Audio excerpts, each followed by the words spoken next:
Μόλις ψώνισα κάποια φρούτα εδώ στο χωριό Λενσόης, έχει αγορά, δείτε εδώ.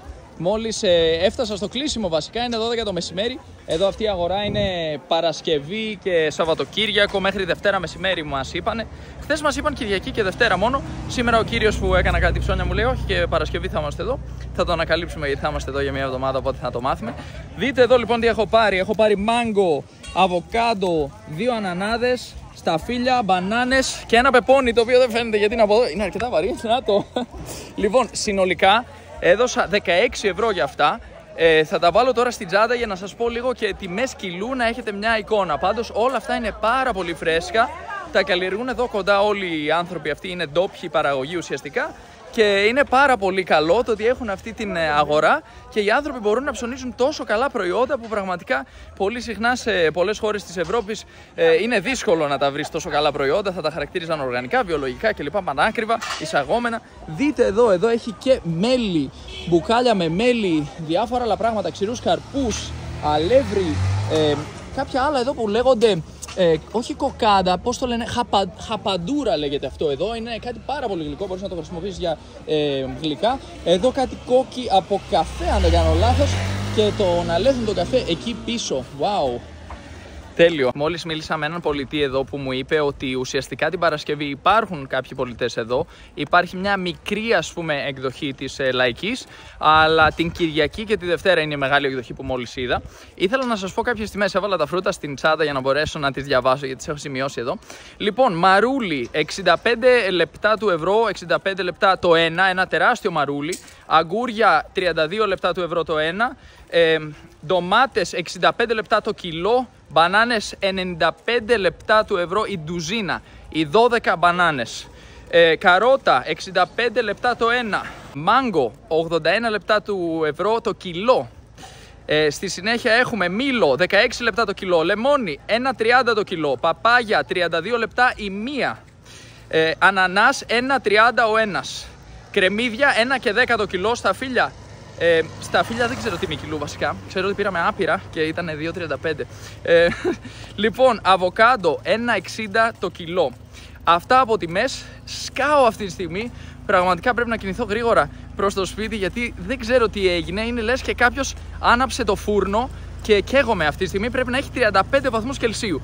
Να σας δείξω πολύ γρήγορα και πώς φαίνεται το χωριό, μάλλον το σημείο που βρίσκομαι τέλος πάντων αυτή τη στιγμή. Είμαι πάνω από ένα ποταμάκι από ό,τι φαίνεται. Δίπλα μου είναι αυτό το ποταμάκι και εκεί στο βάθος είναι η αγορά από όπου μόλις ήρθα. Αυτά λοιπόν, πηγαίνω προς το σπίτι όπου η Νίκη τελειώνει το μάθημα σκακιού που είχε. Τώρα εγώ έχω μάθημα σκακιού, αυτή την περίοδο μαθαίνουμε σκάκι, βελτιωνόμαστε δηλαδή στο σκάκι, ήδη ξέρουμε να παίζουμε. Απλώς θέλουμε να ανεβάσουμε λίγο το έλο μας, την ικανότητά μας να παίζουμε καλύτερα κλπ. Και έτσι επειδή δεν προλαβαίναμε, η Νίκη είχε κάποιες δουλειές στον υπολογιστή νωρίτερα, πήγα εγώ σήμερα για αλλαγή να πάρω τα φρούτα. Μου άρεσε που βγήκα έτσι από το σπίτι. Συνήθως αυτή την ώρα σήμερα, αυτή την ημέρα είμαι στο σπίτι και στέλνω τιμολόγια, κάνω κάτι άλλες δουλειές στον υπολογιστή και θα τις κάνω αυτές λίγο αργότερα και στη συνέχεια έχω κάποια ιδιαίτερα κλπ. Η μέρα είναι πάντα γεμάτη. Πολλοί άνθρωποι νομίζουν ότι επειδή αναρτούμε μόνο βίντεο που παρουσιάζουμε μέρη, ότι όλη την ημέρα είμαστε από εδώ και από εκεί και κάνουμε βόλτες και είμαστε τραλαλαλα και ζούμε τη ζωή μας ανέμελα κλπ.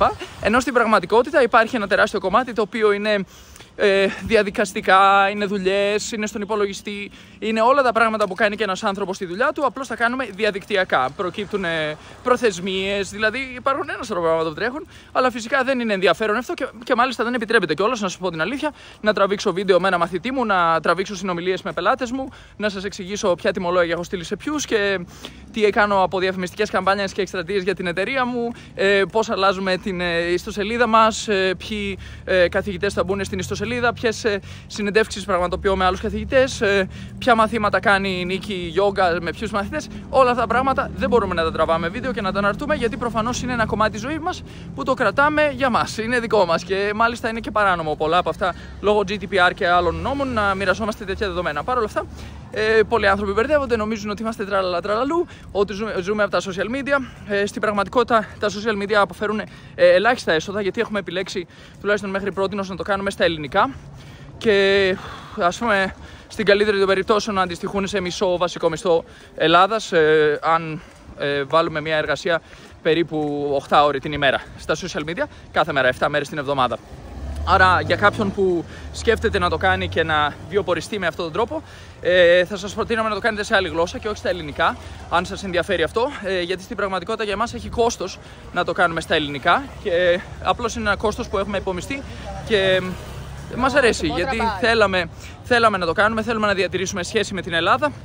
Παρ' όλα αυτά, επειδή αντιλαμβανόμαστε ότι δεν μπορούμε να βιοποριζόμαστε πλήρως πάντα απλώς σκεπτόμενοι κάτι ρομαντικό, κάτι όμορφο, κάτι ας πούμε σαν αυτό, ότι θα θέλαμε να διατηρήσουμε σχέση με την πατρίδα μας, με τους ανθρώπους εκεί κλπ. Πρέπει να υπάρχει όμως και κάποιο είδους, ας πούμε, αν θέλετε, κέρδος.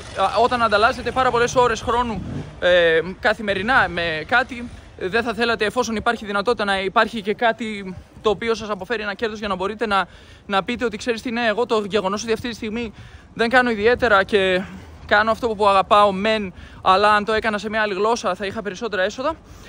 Νομίζω κάποια στιγμή όλοι τα βάζουν κάτω, τα ζυγίζουν και αντιλαμβάνονται ότι δεν μπορούμε απλώς να κάνουμε πράγματα που μας ικανοποιούν, αλλά πρέπει να τα ευθυγραμμίζουμε και λίγο με την έννοια του να έχουμε και ένα βιοπορισμό παράλληλα.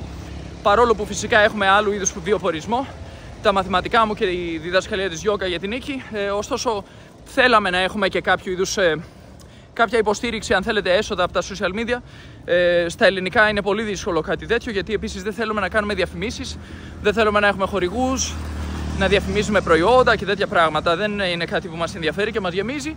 Θέλουμε να λέμε την άποψή μας για ένα μέρος, να το δείχνουμε, να το παρουσιάζουμε, όπως κάνουν αμέτρητοι content creators στον κόσμο και βιοπορίζονται με αυτόν τον τρόπο. Και το καταφέρνουν επειδή το κάνουν σε άλλες γλώσσες, όπως τα αγγλικά για παράδειγμα, ισπανικά, πορτογαλικά κλπ. Και γι' αυτό πρόσφατα αποφασίσαμε να ανοίξουμε και αυτές τις άλλες σελίδες σε άλλες γλώσσες για να μπορέσουμε να έχουμε και κάποια έσοδα. Γιατί στα ελληνικά δυστυχώς δεν νομίζω ότι θα έχουμε κάποια έσοδα ποτέ.